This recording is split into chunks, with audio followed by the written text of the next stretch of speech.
Greetings everyone. Very excited to welcome you all to this important panel organized by the Humanitarian Activity Committee, focusing on delivering impactful member experience through collaboration with HAC.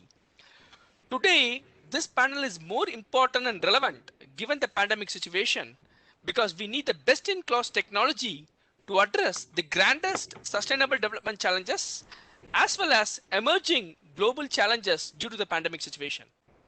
So today we have an eminent set of global leaders on the technological front from the IEEE societies, various IEEE societies who are actively partnering with HAC, and they are going to share their success story and their upcoming plans, how it is very important to collaborate for IEEE societies to strongly collaborate with HAC and so forth.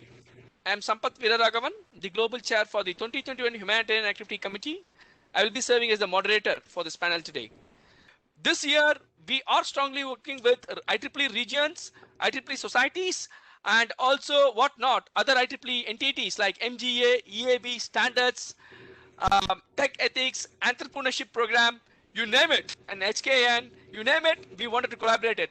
So we want to empower our volunteer, and we wanted to make sure that you are successful in this journey of advancing technology for the benefit of humanity through the HAC programs. So the partnership with society and HAC is a win-win model because at the individual level, it provides a positive experience for our members. They can now collaborate with more diversified, engineers locally in their regions and also with the local communities. At a section level, you are now providing more complementary avenues to attract, retain, and to accelerate engagement of your members. And at a regional level, it provides more strategic opportunities for societies to expand on their horizons in terms of partnership and make IEEE a world-class leader in the sustainable development space.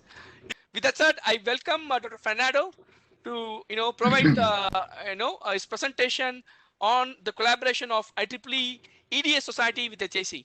So this is a recently completed project in Nicaragua. That if we go to the next slide, it's the type of projects that we love. It's we did 10,000 each EDS and site, and we created an irrigation system and a community shelter with solar panels, and we used electronic microcontrollers to make it smart irrigation and control the water pumps. So if you go to the next slide, you can see the impact of this. So directly impacted 50 families in the La Paz, Nicaragua, improving agriculture and sustainability. It created jobs for at least 15 local workers, and we are harvesting fruit in 7 acres. So that's the initial, and we hope to replicate this. We will hear from Dr. Javed from APS site. Part of collaborating with HAC, because some of the projects which would fall into the purview of other societies, but if we have HAC as an umbrella, then probably HAC would be in a much better position to identify the society under which the project would fall into. And of the funding, we pledged a funding of 25K to HAC so that we can jointly fund those projects. So one of the partnership tag would benefit us, which will be on selection of some pilot projects, which will be co-funded by HAC and APS site. The society's chapters that will focus on APS technology, scaling further with the involvement of industries for large impacts, including APS memberships, retention, and even we can engage with high school students, young professionals, women in engineering through local chapters worldwide. I know, Dr. Josh, I invite you to make the presentation on HAC and MTT-S collaboration.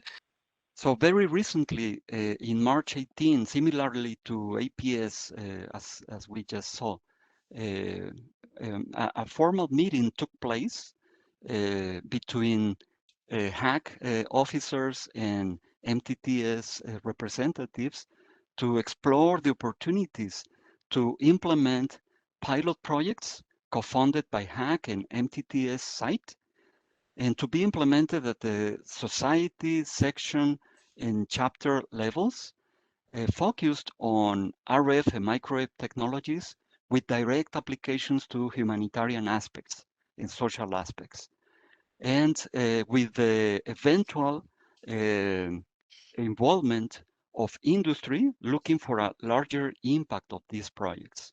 And of course, at the same time, we are aiming at increasing membership and retention, MTT-S membership and retention through the development of these projects, as well as engaging students, young professionals, women in engineering, and so on. I would like to briefly describe a major MTT-S site-funded project that is entitled LoRaWAN Enabled Remote Solar Photovoltaic Energy Monitoring System that is being developed by Region 10 in India in particular. And here you can see some photos and snapshots of some of the main achievements of these projects, of the so many achievements that has already. This project is practically finished. The LoRaWAN transmitter is already designed and implemented and working, and as well as the monitoring system.